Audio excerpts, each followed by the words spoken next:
All right, so tank tour for Kelsey. Hi, Kelsey.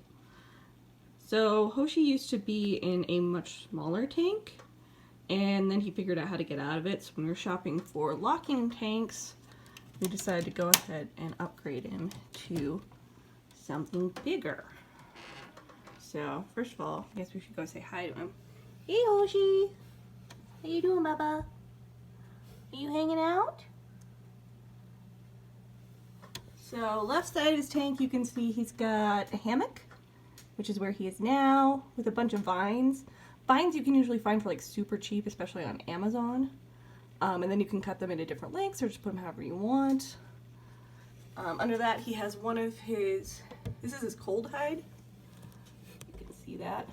This used to belong to Tad when she was very little, and then she got too big for it. So now it's Hoshi's. You can see he has a climbing rope back there just because he is convinced that he is an arboreal lizard and can climb anything. He's not actually good at it. Sorry, Hosh, but he tries really hard. Ignore all the poop. I need to clean his cage. Water dish. We got our supplement dish. I used to just use a bottle cap, I think.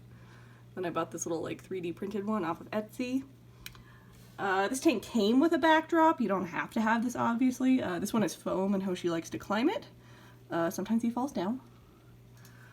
Little plants, just to give it like more clutter and cover. I think I found these for like a crazy good deal on Amazon. I do like these little freestanding ones because they're easy to reorganize. This right here is probably the single most expensive piece of decor in his entire tank. This is his moist hide. So the top lifts off. It's full of sphagnum moss, which we keep wet. This is helpful, especially in dry climates like ours. When they're shedding, he can go in there and kind of have his own little steam room, and that helps them get their shed off. Because of the angle of the light in this room, it tends to go like right into these hides, so one of the ways I use the little plants is just to kind of block off entrances.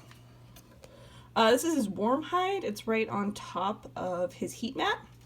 And these sorts of like little half log hides are usually pretty cheap. This is another one that used to be Tad's when she was a baby, but because they've got bark on the outside, like they're really easy for your gecko to climb on. So Hoshi loves this one. He likes to get on top of it.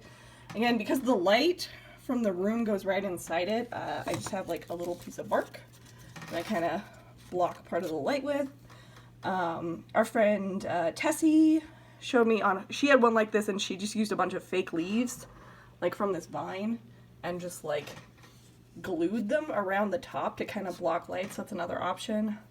Again, he loves climbing, so we have lots of nets. That's a relatively new thing. This is a plant with suction cups on it, so usually he'll actually kind of climb up onto it and hang out up there. Because geckos are really light, they can climb on even small pieces of decor like plants pretty easily. This is a little ledge that I bought off Etsy. He doesn't really use it very much. And yeah, so that's the whole tank.